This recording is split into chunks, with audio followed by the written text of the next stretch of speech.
एक घोड़ा। उसने पूरी जिंदगी एक मुर्गे को तुच्छ समझा। उसे लगता था कि ऐसा जानवर बेकार होता है, लेकिन एक दिन उसे सबसे बुरे तरीके से अपनी गलती का एहसास हुआ। अमेरिका की बड़ी फार्मों में घोड़ों को उनकी ताकत और सुंदरता के लिए सराहा जाता था। उन्हें काम और परिवहन के लिए अनिवार्य माना जाता था, जबकि मुर्गा तो बस सुबह सुबह बांग देता था। जब से घोड़े को होश था, मुर्गा सबसे पहले जागता और गर्व से बांग देता। वह दिन की शुरुआत का ऐलान करता था, लेकिन कोई उसका धन्यवाद नहीं करता। घोड़ा उसे हिकारत से देखता। तू तो बस एक चलती फिरती अलार्म घड़ी है, घोड़े ने एक दिन कहा।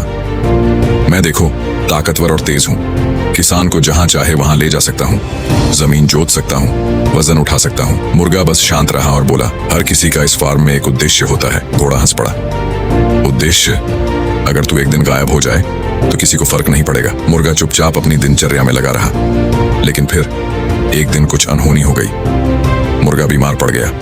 जिंदगी में पहली बार वह बांग नहीं दे सका। सूरज निकला, लेकिन फार्म पर सन्नाटा था। कोई समय पर नहीं जागा। किसान की आंख खुली तो उसने घड़ी देखी और हड़बड़ाकर बिस्तर से कूद पड़ा। भागते हुए अस्तबल पहुंचा। पूरा फार्म अस्त व्यस्त था। गायें लगातार रंभा रही थीं। घोड़े बेचैन होकर दरवाजे पर लात मार रहे थे। सुअर भूख से चिल्ला रहे थे। काम करने वाले देर से पहुंचे। जानवरों को खाना नहीं मिला। कुछ भी सही नहीं चल रहा था। घोड़ा हैरान होकर सब देख रहा था।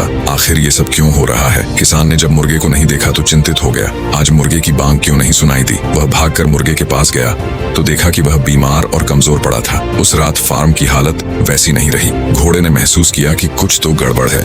तभी उसे समझ आया, पूरा फार्म उस छोटे से मुर्गे पर निर्भर करता था जिसे उसने हमेशा अनदेखा किया। घोड़े ने देखा कि किसान खुद मुर्गे के लिए पानी और खास खाना लेकर आया। उसे सबसे ज्यादा ध्यान मिल रहा था। आराम करो छोटे, तुम हमारे लिए बहुत जरूरी हो। घोड़ा हैरान था। ये इतना जरूरी कैसे हो सकता है? ये तो बस गाता है। पर वही काफी था। अगले दिन मुर्गे ने फिर से जोर से बांग दी।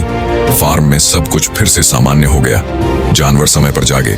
घोड़े को भी उसका नाश्ता वक्त पर मिला।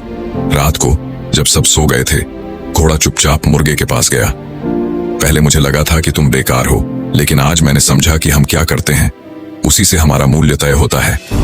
मुर्गा मुस्कुराया।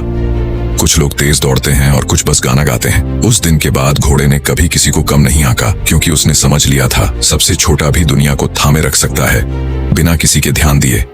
और जब वह नहीं होता, तभी हमें एहसास होता है कि वह कितना जरूरी था। और तुम क्या सोचते हो? क्या कभी तुम्हारे काम को भी किसी ने तुच्छ समझा है?